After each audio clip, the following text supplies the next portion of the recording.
Bonjour, bienvenue dans Le Panier, le premier podcast e-commerce. Mes invités cartonnent et me livrent leurs secrets de réussite et les problèmes qu'ils ont rencontrés pour qu'on puisse, ensemble, apprendre à vendre mieux et plus.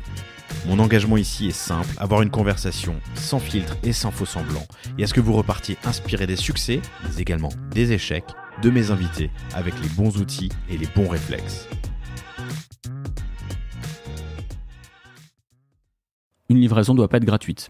Et peut-être qu'un jour, on aura des lois qui iront dans ce sens-là, qui diront une livraison, ça doit coûter minimum 1 euro. Je ne vais pas dire que je suis pour, mais ça pourrait avoir du sens environnementalement, sociétal, pour la société en fait, pour l'impact de toutes ces camionnettes qui ont un coût indirect pour chacun d'entre nous. Et du coup... De la même manière qu'il pourrait y avoir un dumping sur le point relais, qui fait moins de transport, moins de trajets au final pour le... potentiellement... Enfin, on revient sur le débat que tu donnais tout à l'heure, mais...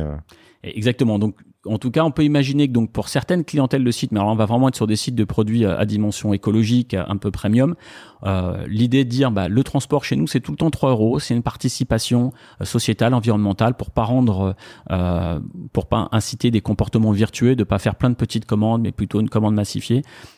Donc il y a un coût comme ça de 3 euros forfaitaire, quel que soit le montant de la commande. Ça, je pense que c'est quelque chose qui pourrait, pour certains consommateurs, vraiment pas tous, mais être accepté. Voilà. Donc là, c'est à chaque marque de construire effectivement l'offre de pricing transport. Voilà. D'ailleurs, nous, on a une méthodologie pour travailler là-dessus. On a fait un outil qui permet de mesurer comme ça en fonction des différents types de livraisons qui sont prévus, les coûts d'achat, les coûts de revente, les paniers moyens, les comportements d'achat. On fait un input, un import des stats Shopify du client et autres, et on arrive à établir un peu des statistiques et voir quel est son pourcentage de prise en charge d'équilibre. Donc c'est 40, 50, 60% des frais de transport qui sont couverts par ce qui est payé par les clients et l'autre partie qui est mesurée. Donc ça, c'est important de le mesurer avec performance. On avait fait un beau travail, par exemple, je pense à Balzac, pour Balzac Paris là-dessus, sur la statistique de ce qu'ils offraient en transport en fait.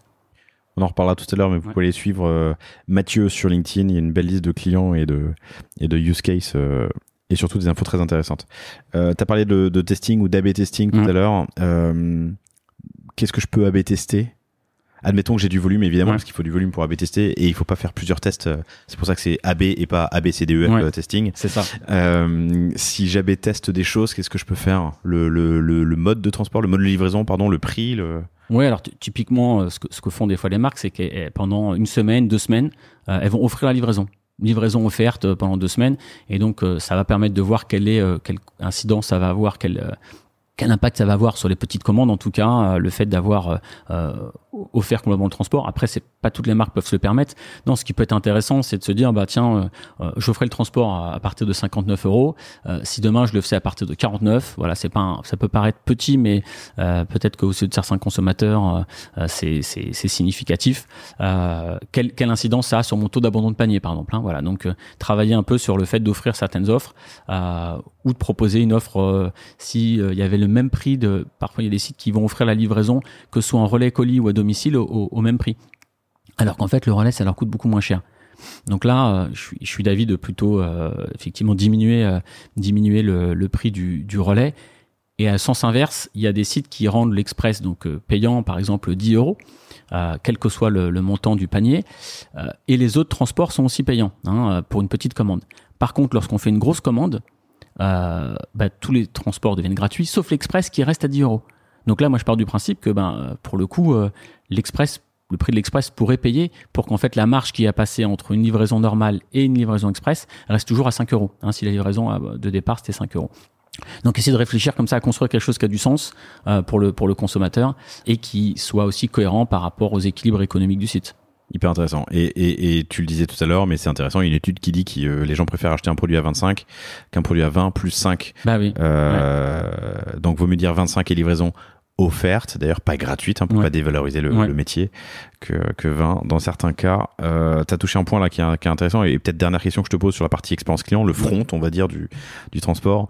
La saisonnalité, quelles questions me poser ? Est-ce que je fais les mêmes offres toute l'année, les mêmes prix toute l'année ? Est-ce que est-ce qu'il y a des engagements ? T'as parlé tu l'as dit, c'était hyper intéressant d'ailleurs. T'as dit aujourd'hui on préfère pas forcément l'express, on veut juste de la précision, de l'engagement, de la communication.